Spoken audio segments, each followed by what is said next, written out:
참 세월은 유수와 같다, 흐르는 물과 같다는 말처럼 시간이 얼마나 빨리 지나가는지 모릅니다.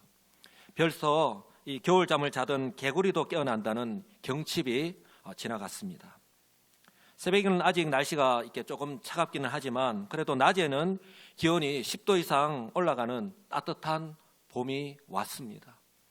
아마 이미 여수는 바람만 불지 않으면 따뜻하잖아요. 낮에 차 안에 이제 있으면 더워서 이제 에어컨을 켜야 될 때가 이제 곧 오지 않나 싶습니다. 또 오늘 또 우리 성도님들의 옷차림을 보니까 벌써 봄이 왔다는 것을 또 알 수 있을 것 같아요. 성도 여러분, 이처럼요, 시간은 멈추지 않고 흘러갑니다. 모세가 도망자가 되어서 미디안 광야에서 생활한 지도 40년이라고 하는 시간이 훌쩍 지나갔습니다. 모세가 이처럼 미디안 광야에서 보낸 40년 동안 애굽과 이스라엘 백성들에게 또 많은 변화가 일어났죠. 이처럼 일어난 현상을 오늘 한눈에 확인할 수 있도록 23절 이하에서 이렇게 말씀을 우리에게 시각적으로 확인할 수 있도록 보여주면서 말씀을 시작하는데요. 오늘 설교의 제목이 하나님은 다 계획이 있으시다라고 하는 것을 염두에 두면서 오늘 말씀을 들었으면 감사하겠습니다. 23절 보시면 여러 해 후에 애굽 왕은 죽었다라고 말씀합니다. 애굽에 큰 변화가 일어났죠. 그리고 이스라엘 자손은 고된 노동으로 말미암아 탄식하며 부르짖었다라고 말씀합니다. 애굽에는 왕이 죽고 바뀌는 그런 변화가 일어났지만 이스라엘 백성들은 그 속에서도 여전히 변함없이 고난 속에서, 고통 속에서 고된 노동을 하면서 살아가고 있었던 것이죠. 그런데요, 놀라운 것은 오늘 성경에서 특히 강조하고 있는 것은 바로 이스라엘 자손들의, 백성들의 모습인데요. 더 이상 견디기 힘들 만큼 고난의 시간이 계속되었을 때에 그동안 행하던 그런 소극적인 모습에서 이제는 드디어, 한번 따라서 할까요? 드디어 우리에게도 이 단어가 쓰일 수 있었으면 참 좋겠습니다. 하나님께서 우리를 바라보실 때 네가 드디어 하나님을 찾는 적극적인 모습으로 변화되었다라고 하는 사실입니다. 하나님께서는 이렇게 해서라도 그들이 하나님을 찾고 하나님께 기도하게 만드십니다. 하나님은요, 다 계획이 있으신 거예요. 성도 여러분, 밤이 깊어질수록 새벽이 다가오듯이 하나님의 때, 즉 그들이, 하나님께서 그들을 구원하실 때가 점점 더 가까워지고 있다라고 하는 증거이기도 합니다. 오늘 성경 뭐라고 말씀합니까? 이스라엘 자손의 모습을 보시기 바랍니다. 이스라엘 자손은 고된 노동으로 말미암아 그들이 그냥 하나님 앞에 나아가거나 또 부르짖지 않았다는 것이죠. 원인이 있다는 것입니다. 그것이 바로 고된 노동이에요. 그것이 일시적으로 그들에게 행해진 것이 아니라 지속되었다는 것입니다. 참으로 오랜 시간 동안 이스라엘 자손은 고된 노동으로 말미암아 그 계속되는 시간 동안 이 노동의 강도가 감당하기 힘들 정도로 세워졌기 때문에 그들은요, 하나님 앞에 나아가서 부르짖을 수밖에 없던 것이죠. 이 모습은요, 마치 하나님께서 구원 역사를 이루어가시기 위해서 예루살렘 교회에 박해가 일어나서 사도를 제외하고 모든 성도들 다 뜨신 것처럼 극도의 방법을 사용하신 것이죠. 이처럼 그들이 고된 노동으로 말미암아 소극적으로 우리는 어쩔 수 없잖아, 우리는 아무런 힘이 없잖아, 그리고 주저앉아 있었던 것이 아니라 포기하면서 살아간 것이 아니라 이제 드디어 어떻게 했습니까? 탄식하며 부르짖었다라고 말씀합니다. 그 고통이 심하니까 신음하는 소리예요. 견디다 못해서 하나님 앞에 부르짖는 소리입니다. 탄식하며 부르짖었다. 그런데요, 여기서 부르짖었다라는 말씀은 그냥 한두 번 내가 힘드니까 하나님 나를 좀 불쌍히 여겨주세요 라고 부르짖는 것이 아니라, 한번 따라서 할까요? 계속해서 언제까지요? 하나님께 상달될 때까지, 이 소리가 하나님께 우리의 마음이, 우리의 모습이 진정으로 전달될 때까지 계속해서 이것이 이루어졌다는 것입니다. 바로 하나님께 상달된지라 분명하게 말씀합니다. 성도 여러분, 우리가 하는 기도는요, 우리의 모습을 다하시는 하나님께, 우리가 기도가 그냥 공중을 메아리치다가 땅에 떨어지는 것이 아닙니다. 하나님께서 다 보고 듣고 알고 계시는 줄 믿으시기 바랍니다. 하나님께 상달되었다고 성경은 분명히 말씀합니다. 바로 기도의 결과입니다. 그렇다면 어떻게 하나님께 상달되었습니까? 24절과 25절이에요. 우리 다 같이 한 목소리로 읽겠습니다. 하나님이 그들의 고통 소리를 들으시고 하나님이 아브라함과 이삭과 야곱에게 세운 그의 언약을 기억하사 하나님이 이스라엘 자손을 돌보셨고 하나님이 그들을 기억하셨더라. 아멘. 여러분, 여기서 강조하는 것이 있잖아요. 성경을 우리가 기록을 할 때에 24절과 25절을 하나님이, 주는 분명합니다. 그러면 하나님이 그들의 고통을 소리를 들으시고 아브라함과 이삭과 야곱에게 세운 그의 언약을 기억하사 이스라엘 자손을 돌보셨고 그들을 기억하셨다라고 하면 그냥 되는데, 맨 앞에 하나님이 바로 그들의 기도 소리를 들으시고 응답하시는 분이 바로 그들의 하나님이심을 분명하게 말씀하고 있는 거예요. 우리에게 무엇을 말씀하십니까? 하나님은요, 이런 모습을 통해서 우리가 알 수 있는 것, 하나님께서 이스라엘 백성들을 변함없이 사랑하신다라고.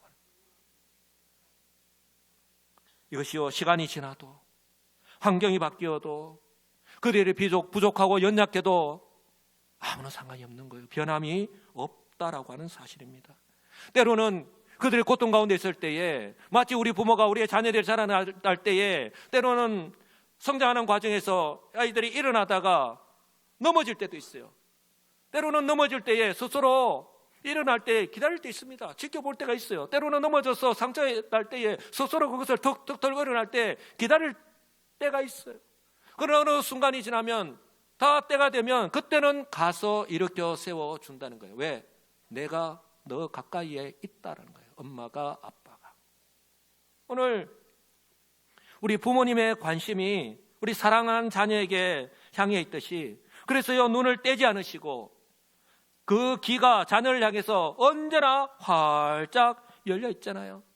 그래서 이처럼 지켜보시다가 정말 때가 되었을 때에 그 손과 발이 자녀들 향해서 자동으로 움직이잖아요. 그게 우리 부모님들 모습 아닙니까? 이런 부모님의 사랑, 우리가 매주마다 우리 교회에서도 확인할 수 있잖아요. 또 우리가 부모의 그 사랑을 알 수 있는 것, 우리가 그들을 바라보는 것뿐만 아니라 그들을 부를 때에 그 호칭만 보아서도 알 수 있습니다. 여러분들, 우리 자녀들 부를 때에 막 인상을 쓰면서 말을 함부로 합니까? 우리 부모님들, 특히 우리 할아버지 할머니도 더 그렇죠. 우리 손주 손녀들을 보면 어떻습니까? 아이고 내 새끼, 아이고 내 새끼 하면서, 아이고 내 똥강아지 하면서 어떻습니까? 엉덩이를 툭툭 두드려주지 않습니까? 웃으시는 분들은 다 이유가 있겠죠. 이처럼 하나님의 사랑 역시요, 그 부르시는 호칭을 통해서도 알 수 있는데, 오늘 본문에서도 하나님께서 그 이스라엘 백성들을 어떻게 생각하고 있는지 한번 보시기 바랍니다. 7절 보시면, 내가 애굽에 있는 내 백성의 고통을 분명히 보았다라고 말씀합니다. 내 백성. 그리고 10절 보시면, 내 백성 이스라엘 자손을 애굽에서 인도하여 내게 하리라고 말씀합니다. 성도 여러분, 내 백성, 이 한마디의 말이 그 모든 것을, 오늘 하나님이 행하시는 이 모든 것을 설명해 주고 있는 거예요. 내 백성. 우리는요, 멀리 떨어져 있으면 우리 자녀들 볼 수 없잖아요. 또 소식이 궁금한데 소식을 잘 알 수가 없습니다. 연락하지 않으면. 또 어떻게 지내는지 궁금해할 수밖에 없는데, 전지전능하시고 무소부재하신 우리 하나님께는요, 전혀 문제가 되지 않습니다. 아무리 멀리 떨어져 있어도 다 보고 다 듣고 다 알고 계십니다. 할렐루야. 사랑하는 성도 여러분, 그 이스라엘 자손을요 돌보셨다라는 말씀처럼 우리 하나님은요 그들을 굽어 살피는 거예요. 여기서 돌보셨다는 말이 다른 번역본에 보면 그들의 처지를 생각하셨다, 그리고 굽어 살피셨다라고. 사랑하는 성도 여러분, 우리 하나님은요 언약에 신실하신 하나님이십니다. 그들을 한 번도 잊은 적이 없습니다. 아브라함과 언약한 지 400년이 지났습니다. 그런데요, 그 언약을 잊지 않으시고 지금 기억하시는 거예요. 그러니 성경에서 우리 하나님에 대해서 이렇게 강조하시면서 말씀합니다. 하나님은 사람이 아니시니 거짓말을 하지 않으시며 인간이 아니시니 후회하지 않으십니다. 어찌 그가 말씀하시고 행하지 않으시며 약속하시고 지키지 않으시겠습니까? 바로 현대인의 성경에서 우리가 좀 더 알 수 있도록 이렇게 이해하기 쉽도록 이렇게 번역했습니다. 사랑하는 성도 여러분, 우리를 구원하신 하나님, 그 하나님은요 우리와 같은 사람이 아니십니다. 그러니 가장 먼저 무엇을 말씀합니까? 거짓말을 하지 않으신다고 말씀합니까? 우리는 자기 자신의 형편에 따라서, 이해 타산에 따라서 때로는 거짓말을 하잖아요. 그래서 이런 말을 하잖아요. 너는 거짓말을 뭘 밥 먹듯이 하냐고. 그래서 입만 띄면 거짓말을 한다고. 그런 말을 하잖아요. 그게 우리 인간의 모습이에요. 그런데 우리 하나님은 인간이 아니시기 때문에, 사람이 아니시기 때문에 거짓말을 하지 않으십니다. 또한 인간이 아니시기 때문에 결코 후회하지 않으신다는 거예요. 믿으십니까? 저와 여러분들을 부르시고 비록 하나님의 마음에 들지 않는다라고 할지라도 우리 하나님은 결코 후회하지 않으십니다. 변함없이 사랑하십니다. 지금도 사랑하고 관심을 가지고 지켜보고 계십니다. 믿으시기 바랍니다. 그러니 보십시오. 어찌 그가 말씀하시고 행하지 않으시며 약속하시고 지키시지 않으시겠습니까? 중요한 것은 하나님께서 약속하신 것을 실행하실 때가 있다는 거예요. 그래서 이제 드디어 실행에 옮기시기 위해서 미디안 광야에서 양을 치고 있는 모세를 찾아가셨고 부르셨습니다. 바로 하나님의 때가 되었다라고 하는 것이죠. 모세가 이곳에 온 지도 40년이 지났습니다. 그 사이 많은 변화가 있었죠. 모세도 장가를 갔습니다. 자녀도 낳았습니다. 그 아들의 이름을 오늘 게르솜이라고 말씀합니다. 성도 여러분, 우리도 자녀를 낳고 자녀의 이름을 지을 때에 의미를 생각하면서 이름을 짓잖아요. 이름을 아무렇게 짓는 사람은 아무도 없습니다. 오직 아이의 이름을 잘 짓기 위해서 장명소까지 찾아가겠습니까? 그래서 어떤 성도들은 담임 목사님께 그렇게 찾아와서 우리 아이 이름을 좀 지어주세요 라고까지 이야기하잖아요. 그 이름에 의미가 있기 때문에 그런 거예요. 히브리인들도 마찬가지입니다. 그들 또한 히브리어에 다 의미를 담습니다. 그런데 오늘 게르솜이라고 이름을 지었습니다. 그 이름의 뜻이요, 내가 타국에서 나그네가 되었다. 바로 그 아들의 이름을 통해서 지금 모세의 형편, 모세의 그 마음을요 알 수가 있는 거예요. 옛날에 한때 우리가 뭐 이런 말 쓰는 말 있잖아요. 나는 한때 잘 나갔어. 나는 옛날에 얼마나 잘 성공했는지 몰라. 우리가 한때, 과거에, 그때는 그랬지.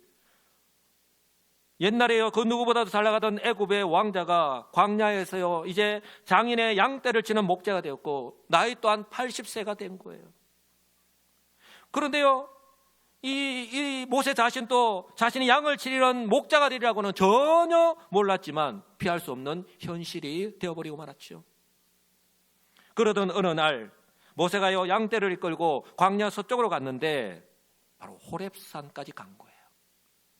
그런데 성경은 그 산을 하나님의 산 호렙이라고 부릅니다. 한번 따라서 할까요? 하나님의 산 호렙.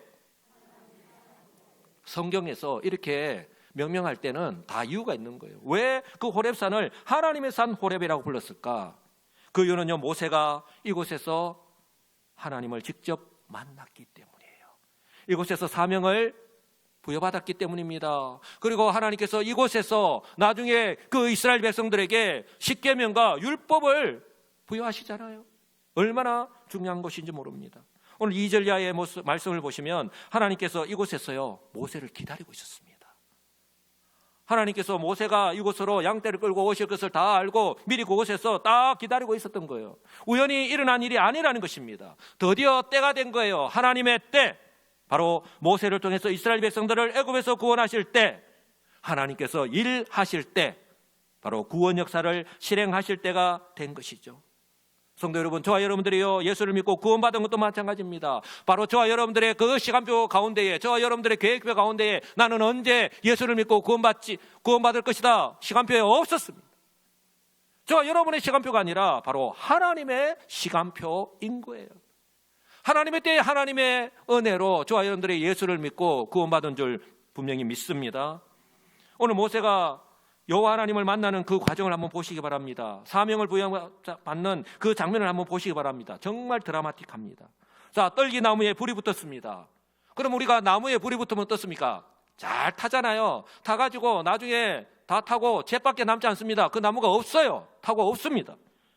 그런데 떨기나무에 불이 붙었는데 타서 사라져야 되는데 타지도 않고 사라지지도 않는 거예요. 근데 이런 일은 있을 수가 없는 거잖아요. 그래서 모세가 너무나도 신기하다, 이상하다, 어떻게 이런 일이 있을 수가 있지? 라고 생각하면서 한번 가까이 다가가서 보려고 했던 거예요. 바로 그때 여호와께서요, 그 떨기나무 가운데 서셔서 모세의 이름을 불렀습니다. 사랑하는 성도 여러분, 여호와 하나님께서 모세에게 임하신 거예요. 그 거룩하신 하나님께서 모세에게, 부족하고 연약한 모세에게 임하신 것입니다. 바로 모세에게 이 출애굽이라고 하는 이스라엘을 구원하시기 위한 특별한 사명을 맡기시기 위한 것이죠.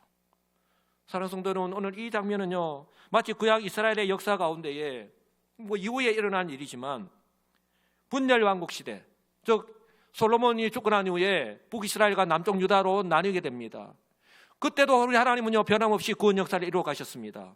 그리고 북이스라엘이 아수르에 망하고 남쪽 유다가 바벨론에 망하고 난 뒤에 이 이스라엘 백성들이 바벨론에 포로로 잡혀갔습니다. 그때도 하나님의 구원 역사는 계속되었다라고 하는 사실을 어떻게 알 수 있냐고요? 바로 하나님께서 그때에도 변함없이 선지자들을 보내셔서 하나님의 입이 되셔서 하나님의 마음을, 하나님의 말씀을 그들에게 선포했잖아요.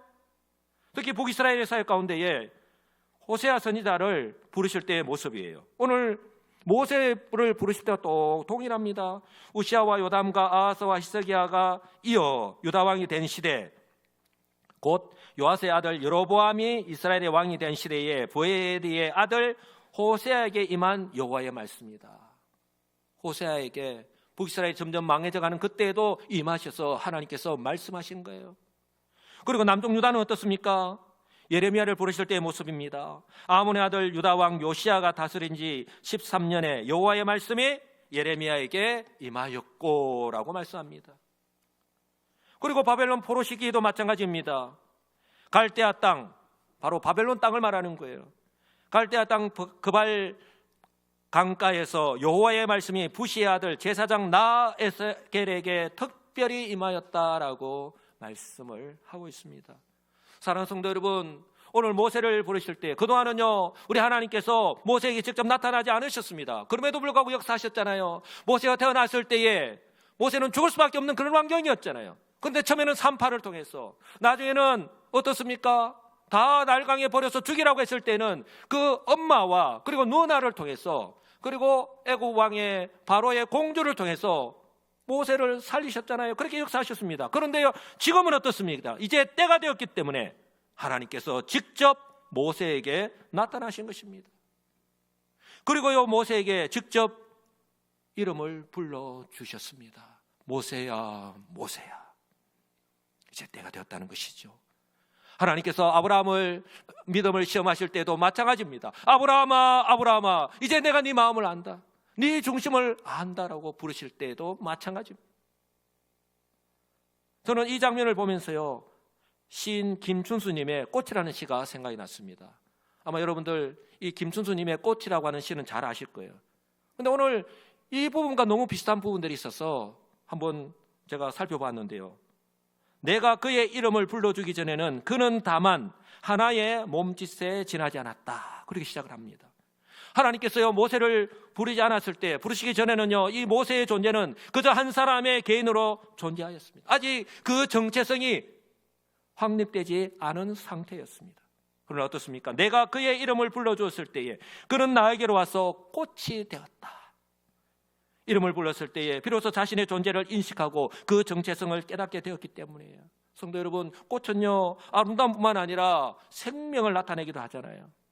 바로 하나님께서 애굽에서 노예로 살아가고 있는 이 이스라엘 백성을 구원하시기 위해서, 이제 그들을 구원하시기 위해서 모세야, 모세야, 모세의 이름을 부르신 거예요. 할렐루야. 그리고 오늘 하나님께서요, 모세에게 명령하셨습니다. 모세를 누구보다도 잘 아시는 하나님이세요. 뭐라고 말씀합니까? 이리로 가까이 오지 말라. 내가 선 곳은 거룩한 땅이니 내 발에서 신을 벗으라 라고 말씀합니다. 우리는 이 장면을 잘 보아야 합니다. 왜요? 우리에게도 동일하게 해당되는 말씀이기 때문에 그렇습니다. 성도 여러분, 하나님은요, 모세가 결국 가까이 할 수 없는 거룩하신 분입니다. 그런데 오늘 모세에게 출애굽의 그 약속, 그리고 그 사명을 맡기시기 위해서 직접 임재하신 것입니다. 모세를 찾아오신 것이죠.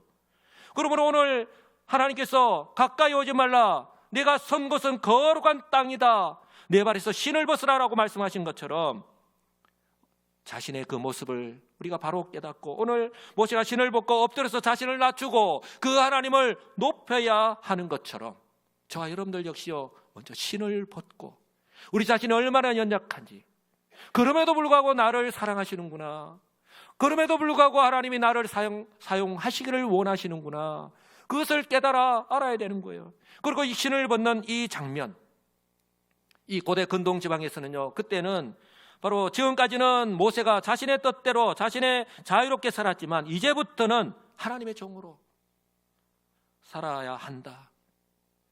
종은요, 신을 신지 않거든요. 바로 하나님의 종으로 살아가야 하는 것을 의미합니다. 사랑하는 성도 여러분, 바로 저와 여러분들에게 지금 필요한 모습 아닌가요? 오늘 예배를 드리는, 우리 눈에 보이지 않지만 이 가운데 임재하셔서 우리 예배를 받으시는 그 하나님께 우리가 회복해야 되는 그런 모습 아닌가요? 그리고 우리 하나님은요, 자신이 그들의 조상의 하나님이심을 분명하게 말씀합니다. 나는 내 조상의 하나님이니 아브라함의 하나님, 이삭의 하나님, 야곱의 하나님. 바로 하나님께서 약속하신 것을요, 결코 잊지 않으시고 아브라함이 약속하신 것을 야곱에게 지키셨고, 또한 야곱에게도 변함없이 또한 지키신 것을, 그 이삭에게 지키신 것을 야곱에게 지키셨듯이 이제 너희에게도 동일하게 지키신다는 거예요. 바로 언약의 신실하신 하나님이심을 분명하게 말씀합니다. 그 하나님이 저와 여러분을 구원하신 하나님이십니다. 아멘이십니까? 지금 이 시간 저와 여러분들 역시 거룩하신 하나님 앞에서 예배를 드리고 있습니다. 저와 여러분의 눈으로는 결코 볼 수 없지만 하나님께서는 지금 이곳에 임재하셔서 저와 여러분들이 드리는 예배를 받으시고 또한 저와 여러분들 향해서 말씀하십니다. 그러므로요, 경건한 마음과 겸손한 태도로 예배를 드리고 하나님 말씀을 경청해야 하는 거예요. 왜냐하면 저와 여러분들 역시 어떤 마음과 자세로 예배를 드리고 그 하나님의 말씀을 듣고 깨닫고 순종하느냐에 따라서 우리의 인생이 완전히 바뀌기 때문입니다. 그래서요, 예배의 성공자가 인생의 성공자가 되는 거예요. 오늘 하나님께서 모세에게 임하셔서 이스라엘 민족의 출애굽이라고 하는 역사적 사명을 맡기십니다. 모세가 잘나서, 모세가 부족함이 없기 때문에, 완벽하기 때문에 아닙니다. 모세가 처한 형편 이후에 말씀을 보면 나오지만 너무나도 잘 알고 계셔요. 그러니 저와 여러분들을 너무나도 잘 아시는 하나님께서 동일하게 지금 또 우리에게 말씀하시는 것을 기억하시고 오늘 7절 말씀을 통해서 혹시라도 지금 현재 나의 힘으로 감당하기 힘든 환경 가운데 놓여져 있다든지, 또한 오랜 시간 동안 많은 시간이 지났음에도 불구하고 그 고통에서, 그 고난에서, 그 어려움에서 벗어나지 못한 채 생활하고 있다면 성도 여러분, 위로받으시고 다시 한번 힘을 내시기 바랍니다. 우리 7절 말씀 때문이에요. 7절 말씀 다 같이 한 목소리로 읽겠습니다. 여호와께서 이르시되 내가 애굽에 있는 내 백성의 고통을 보고 그들이 그들의 감독자로 말미암아 부르짖음을 듣고 그 근심을 알고, 보십시오. 여호와께서 이르시되 내가 애굽에 있는 내 백성의 고통을 분명히 보았다라고 말씀합니다. 그리고 그들이 그들의 감독자로 말미암아 부르짖는 것을 들었다고 말씀합니다. 그리고 그들의 근심이 무엇인지 안다라고 말씀합니다. 성도 여러분, 하나님은요, 결코 아는 것으로 그치지 않습니다. 그의 백성을요, 불쌍히 긍휼히 여겨 주십니다. 그리고요, 찾아가셔서 때로는 피할 바위가 되어주시고 때로는 요새가 되어주시고 때로는 산성이 되어주십니다. 이 말씀을 하시고 난 후에 8절에 보십시오. 내가 내려갔어. 내가 내려간다라고 말씀합니다. 그들에게 내려간다라고 말씀합니다. 그저 지켜만 보고 있겠다고 말씀하지 않습니다. 그의 백성을 내가 직접 챙기신다고 말씀합니다. 어떻게 해요? 그들을 애굽의 내 손에서 건져내고 그들을 그 땅에서 인도하여서 아름답고 광대한 땅, 젖과 꿀이 흐르는 땅, 가나안 족속, 그 지방에 내가 데려가겠다라고 말씀합니다. 아브라함에게 약속한 약속이에요. 사랑하는 성도 여러분, 이 약속을, 이 하나님의 일을 바로 모세를 통해서 지금 하시겠다라고 말씀하는 거예요. 그래서 뭐라고 말씀합니까? 9절에 이제 가라. 때가 되었다는 것이죠. 이제 가라. 바로 지금 가라는 거예요. 우리의 생각을 묻지 않습니다. 이제 가라, 지금 가라고. 드디어 하나님의 때가 되었다는 것입니다. 하나님 보시기에, 하나님 우리가 완벽하기 때문에 아니라고 했잖아요. 하나님 보실 때에 이제 모세 또한 준비가 되었기 때문이에요. 하나님은 다 계획이 있으십니다. 그래서 10절에 이렇게 말씀합니다. 이제 내가 너를 바로에게 보내어 내게 내 백성 이스라엘 자손을 애굽에서 인도하여 내게 하리라. 하나님이 직접 하실 수 있는데 하나님이요 바로 사람을 통해서, 바로 모세를 통해서 바로 이 일을 감당하시는 거예요. 하나님께서 이처럼 막중하고 위대한 사명을 바로 모세에게 믿고 맡기시는 거예요. 성도 여러분, 우리가 꼭 기억해야 될 것은 모세가 부족한 것이 없다든지 흠이 없고 완벽하기 때문이 아닙니다. 지난 40년 동안 충분히 목자로서 양을 치는 훈련을 했기 때문에 하나님께서 보실 때 이제는 믿고 맡겨도 되겠다라고 판단하시는 거예요. 그리고 드디어 때가 되었기 때문입니다. 그러면 우리가 생각할 때에 믿음 있는 모세라면 예 알겠습니다, 그대로 순종해야 되는데, 오늘 하나님부터 이 말씀을 들었을 때 모세의 생각은 달랐다라고 하는 거예요. 그 이유는 지난 40년 동안에 미디안 광야에서 양들을 치면서 자신이 얼마나 힘이 없고 연약한 존재인지 철저하게 경험했기 때문이에요. 40년 전에는 어땠습니까? 모세가 장성하여서 사람들로부터 인정을 받으니까 애굽에서 그렇게 40년 동안 최고의 교육을 받지 않았습니까? 또 모세 스스로도 생각하니까 이제는 내가 우리 민족을 위해서 내가 뭔가, 그동안은 내가 아무것도 하지 못했는데 이제는 때가 되었다라고 생각하고 그들의 민족에게 갔잖아요. 그러나 그가 행했을 때에 어떤 일이 일어났습니까? 그가 적극적으로 개입했을 때 그 모습을 찾아볼 수가 없습니다. 그러니 모세는 이제 깨달은 거예요. 막강한 애굽 왕 바로와 맞서는 것은 불가능하다라고 하는 것을 생각하였던 거예요.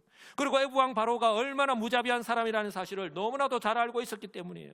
그러니 자신이 지금 하나님의 말씀에 순종해서 바로에게 가는 것은 사자굴로 스스로 걸어 들어가는 거나 다름이 없다라고 생각할 수밖에 없었던 것이죠. 그래서 모세가 하나님께서 명령하였을 때 어떻게 했습니까? 그럼에도 불구하고 하나님, 나를 믿고 맡겨주시니 감사합니다. 하나님 이제야 저를 인정하시는군요. 비록 부족한 것이 많지만 하나님 말씀대로 순종하겠습니다. 내가 죽더라도 바로에게도 가겠습니다. 그렇게 성경 그렇게 말씀합니까? 그렇게 말씀하지 않습니다. 오히려 하나님께 이렇게 반문하였습니다. 11절, 모세가 하나님께 아뢰되 내가 누구이기에 바로에게 가며 이스라엘 자손을 애굽에서 인도하여 내리까? 성도 여러분, 모세는요 자기 자신이 어느 정도로 무능하다라고 하는 것을 철저하게 깨달았던 거예요. 너무나도 잘 알고 있다는 거예요. 한마디로 표현하면 나는 자신이 없습니다. 나는 내 자신을 너무나도 잘 압니다. 그렇게 하는 거예요. 성도 여러분, 우리가 교회 일을 할 때나 때로는 무슨 일을 할 때에 이런 사람을 만날 수 있습니다. 근데 시키는 사람 입장에 보면 이 사람이 적임자인데, 그리고 지금이 그 일을 할 적기인데, 그리고 부탁할 때가 있어요. 근데 누군가 바로 모세처럼 이렇게 이야기한다면 여러분이라면 어떻게 하시겠습니까? 오케이? 알았어. 너 생각이 그래?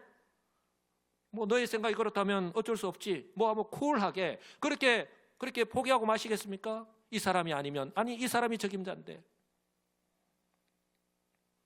그다음 그때 우리 하나님께서는 어떻게 하셨습니까?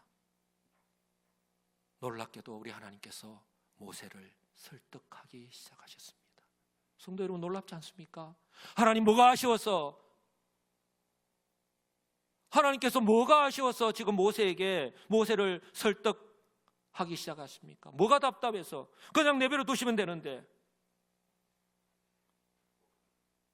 하나님의 일을 위해서 모세를 설득하기 시작했습니다. 어떻게 대답하십니까? 말씀하시는 것을 보시기 바랍니다. 모세에게요 정말 위로가 되고 힘이 되는 말씀을 하시는 거예요. 오늘 동일하게 우리에게 하시는 말씀입니다. 12절에 보시면 내가 반드시 너와 함께 있으리라. 내가 누구이기에 바로에게 갑니까? 라고 했는데 하나님은요 그 말에 적당을 피하고 내가 반드시 너와 함께 있겠다라고 말씀을 하시는 거예요. 그리고 이렇게 말씀합니다. 네가 그 백성을 애굽에서 인도하여 낸 후에 너희가 이 산에서 하나님을 섬기리니 이것이 내가 너를 보낸 증거다라고 분명하게 말씀합니다. 굉장히 중요한 말씀입니다. 성도 여러분, 하나님께서요 모세에게 확신을 주기 위해서 임마누엘의 약속을 하십니다. 결코 너 혼자가 아니다라는 거예요. 나는 너 혼자 보내지 않는다는 것이죠. 성도 여러분, 우리의 자녀들, 우리 어린 아이들에게는 형이나 누나만 가까이에 있어도 위로가 되고 얼마나 힘이 되는지 모릅니다. 그런데요, 바로 지금 여호와 하나님께서 반드시 모세와 함께 하신다라고 말씀하는 거예요.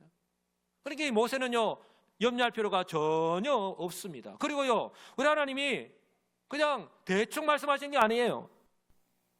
분명하고 확실하게 말씀합니다. 지금 보십시오. 내가 그 백성을 애굽에서 인도하여 낸 후에 너희가 이 산에서 하나님을 섬길 것이다라고 분명히 말씀합니다. 아직 일어나지 않은 미래의 일입니다. 그런데요 불확실하거나 불가능한 일이 아니라 마치 지금 현재 내 앞에서 일어나는 일처럼 모세가 직접 자신의 눈으로 보고 확인하듯이 그렇게 지금 말씀하고 있는 거예요. 그러므로 모세에게 필요한 것, 하나님 말씀에 믿고 그대로 순종하기만 하면 되는 거예요. 할렐루야. 사랑하는 성도 여러분, 출애굽과 같은 구원의 역사가 그냥 일어난 것이 아닙니다. 이처럼 언약의 신실하신 하나님의 변함없으신 사랑을 실천하신 것으로 시작해서 모세 역시요 자신의 생각과 그 모든 것을 다 내려놓고 하나님 말씀에 순종할 때에 바로 가능한 것입니다. 그것부터 시작한 겁니다. 저와 여러분이 현재 누리고 있는 이 구원의 은혜 역시 마찬가지잖아요. 하나님께서는 2000년 전에 드디어 이 세상을 죄와 사망으로부터 구원하시기 위해서 메시아, 즉 예수 그리스도를 이 세상에 보내셨습니다. 그런데 이처럼 복음 자체이신 예수님께서 이 세상에 오셨을 때에 그때 그곳의 모습은 어땠습니까? 유대인들에게 복음을 전하셨을 때에 그들은 믿지 않았습니다. 예수님은 충분히 3년 동안 바로 회당에서 말씀을 통해서 또한 기적을 통해서 바로 그분이 구약 성경에 예언하였던 그 메시아이심을 충분히 보호할 수 있도록 보여주셨던 거예요. 그들이 매주마다 안식일에 선포되는 하나님의 약속의 말씀을 그들이 듣고 보고 알고는 있었지만 어떻습니까? 현실의 환경 속에서 살아갈 때에 그 믿음을 상실해버렸기 때문이죠.